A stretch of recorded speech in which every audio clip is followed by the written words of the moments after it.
Hi friends, எப்படி இருக்கீங்க? எல்லாம் நல்லா இருக்கீங்களா? இன்னைக்கு வந்து கந்த சஷ்டி முருகனுக்கு. அதாவது நான் எப்பவுமே வந்து செவ்வாய்க்கிழமை செவ்வாய்க்கிழமை வந்து ஒரு 6 வெத்தலை போட்டு ஒரு நடுவில் விளக்கு வைக்கலாம். அப்படி இல்லைன்னா உங்களுக்கு வந்து 6 வெத்தலை வச்சு ஒரு ஒரு விளக்கா நீங்க 6 விளக்கு வைக்கலாம். இந்த மாதிரி வைக்கலாம். நான் வச்சிருக்கேன்ல அந்த மாதிரி வைக்கலாம். நீங்க 6 விளக்கு வச்சாலும் இன்னும் விசேஷம். இன்னும் விசேஷம் நல்லா இருக்கும். அது நெய் போட்டா இன்னும் விசேஷம். அதனால ஒரு சின்ன டிப்ஸ் உங்களுக்கு. அதே மாதிரி இன்னைக்கு கந்த சஷ்டி விரதம் இருக்கிறவங்க வந்து குழந்தை பிறக்கும் அப்படின்னு சொல்லுவாங்க. அந்த காலத்துல இருந்தே சொல்லிட்டு தான் இருக்கிறாங்க. கந்த சஷ்டி விரதம் இருந்தா குழந்தை பிறக்கும் அப்படின்னு சொல்லுவாங்க. அதே மாதிரி அந்த பிசினஸ்ல வந்து ரொம்ப தடையா இருக்கு அப்படின்னு சொல்றவங்களுக்கும் இந்த முருகன் வந்து எப்பவுமே அதை வந்து காத்தருள்வாள் சொல்லுவாங்க. அதே மாதிரி கல்விக்கும் முருகன் வந்து கல்விக்கும் அது வந்து சிறந்ததாகவும் தான் சொல்லியிருக்கிறாங்க. அதனால வந்து முருகனை கும்பிடலாம். முருகனை கும்புறவங்க வந்து எல்லாருமே சோதனை காமிக்கிறாங்க. முருகன் வந்து சோதனை காட்டுவாரு. அதனால வந்து சில பேர் கும்பிட மாட்டாங்க. விநாயகர் தான் ரொம்ப பிடிக்கும் சில பேருக்கு. முருகன் ஏன் சோதனை காட்டுறது இல்ல, யாரு எப்படி இவங்க அப்படி அவங்க இப்படி, அதனால வந்து அப்படி காமிக்கிறாரோ எனக்கு தெரியல. ஆனா வந்து நான் வந்து சின்ன வயசுல இருந்தே முருகனுக்கு நான் வந்து செவ்வாய்க்கிழமை விரதம் எடுப்பேன். காலையில மட்டும் சாப்பிட மாட்டேன், பால் குடிச்சுக்குவேன். கந்த சஷ்டி முழுசா படிச்சுட்டு மத்தியானம் சாப்பிட்டுட்டு அப்புறம் நான் வந்து என் வேலையை தொடங்குவேன். இப்ப வரைக்கும் நான் முருகனுக்கு நான் எடுத்துட்டு தான் இருக்கேன். பாருங்க, இப்பதான் வந்து சாம்பிராணி போட்டேன். இவர் வந்து பாம்பாட்டி சித்தர். இவர் வந்து எங்க வீட்டுக்காரர் கோயிலுக்கு போயிட்டு வந்து இந்த துண்ணூறு கொடுத்தாங்க.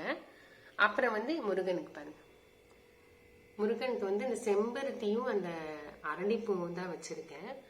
அப்புறம் பாத்தீங்கன்னா இந்த சின்ன வேல் வச்சிருக்கேன் பாருங்க, தெரியுதா? அந்த சின்ன வேல் வச்சிருக்கேன். அப்புறம் இன்னைக்கு மாதுளை பழம் தான், அவருக்கு மாதுளை பழம் வச்சுட்டேன். இப்போ ஒரு டிப்ஸ் உங்களுக்கு சொல்றேன். இந்த விளக்குல வந்து நீங்க வந்து ஒரு 3 கல்கண்டு போடுங்க. ஒரு 3 கல்கண்டு இருங்க சொல்றேன் உங்களுக்கு. நான் வந்து ஒரு வீடியோல பார்த்தேன், அதாவது ஆன்மீகம் வீடியோல நான் பார்த்தேன். சாமியா வச்சிட்டு இருப்பாங்க. அவங்க வந்து என்ன பண்ணாங்கன்னா, அவங்க என்ன சொல்றாங்கன்னா, இந்த விளக்குல வந்து ஒரு 3 கல்கண்டு போட சொல்றாங்க. நான் போட்டுட்டேன் பாருங்க. இந்த 3 விளக்கு போட்டு 3 கல்கண்டு போட்டிருக்கேன். இந்த 3 கல்கண்டு போட்டா ரொம்ப விசேஷம் அப்படிங்கிறாங்க என்னைக்குள்ள. அதனால இன்னைக்கு நான் போட்டிருக்கேன். கந்த சஷ்டி நான் வந்து போட்டதில்லை, அந்த ஆன்மீக இதுல வந்து போடுங்க நல்லதுன்னு சொன்னாங்க. அதனால இன்னைக்கு போட்டிருக்கேன். சரி, அதனாலதான் சரி உங்களுக்கு காட்டலாம் ஒரு டிப்ஸ். இது வந்து உங்களுக்கு ஒரு டிப்ஸ் மாதிரி, ஆன்மீகம் இந்த முருகன் கும்புறவங்களுக்குலாம் ஒரு டிப்ஸ். ஆனா ரொம்ப பேர் வந்து இன்ஸ்டாகிராம்லனா ரொம்ப பேர் முருகன் பக்தர் ரொம்ப பேர் இருக்கிறாங்க. ரொம்ப முருகன் கதைலாம் சொல்றாங்க. நான் முருகனை கும்பிட்டுட்டு தான் நான் வேலைக்கே எனக்கு கிடைச்சது. நான் முருகன் கும்பிட்டு தான் எனக்கு கல்யாணமே நடந்தது. நான் முருகன் கும்பிட்டு தான் எனக்கு வந்து நான் பெரிய இதுக்கே நான் போனேன்.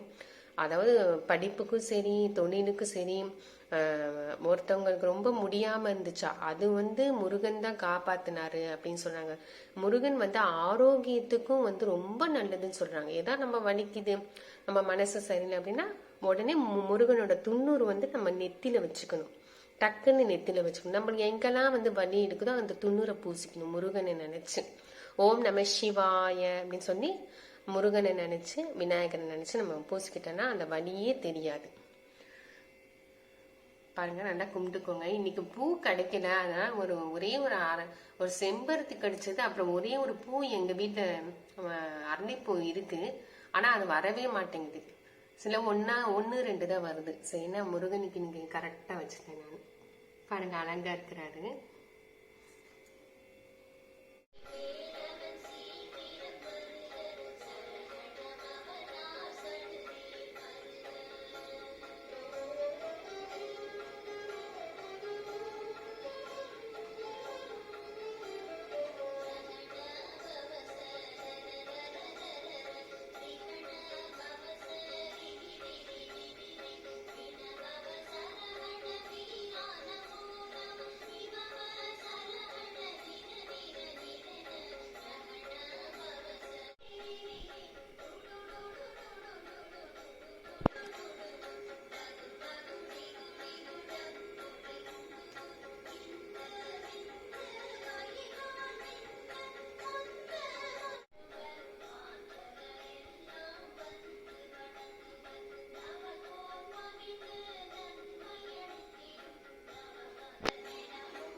ஹாய் ஃப்ரெண்ட்ஸ், எப்படி இருக்கீங்க? எல்லாம் நல்லா இருக்கீங்களா? உங்களுக்கு டிப்ஸ் கொண்டு வந்திருக்கேன். என்ன டிப்ஸ்னா, இன்னைக்கு வந்து கந்த சஷ்டியை முருகனெல்லாம் கும்பிட்டுட்டு உங்களுக்கு டிப்ஸ் சொல்லியிருக்கேன். அதுவும் நீங்கள் வந்து ஃபாலோ பண்ணுங்க.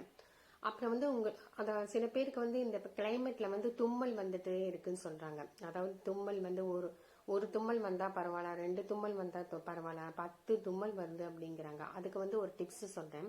அதாவது மிளகு இருக்குல்ல, முழு மிளகு இருக்குல்ல, அதை வந்து நல்லா வந்து தூள் பண்ணிக்கோங்க. நல்லா தூள் பண்ணிக்கிட்டு, அதாவது வந்து அந்த ரெடிமேடு மிளகுத்தூள் எடுத்துடாதீங்க. அது வந்து ஒரிஜினல் மிளகு அப்படியே ரவுண்டா இருக்கும்டா, அந்த முழு மிளகு தான் நீங்க எடுக்கணும். அதுதான் அதுலதான் பவர் இருக்கு.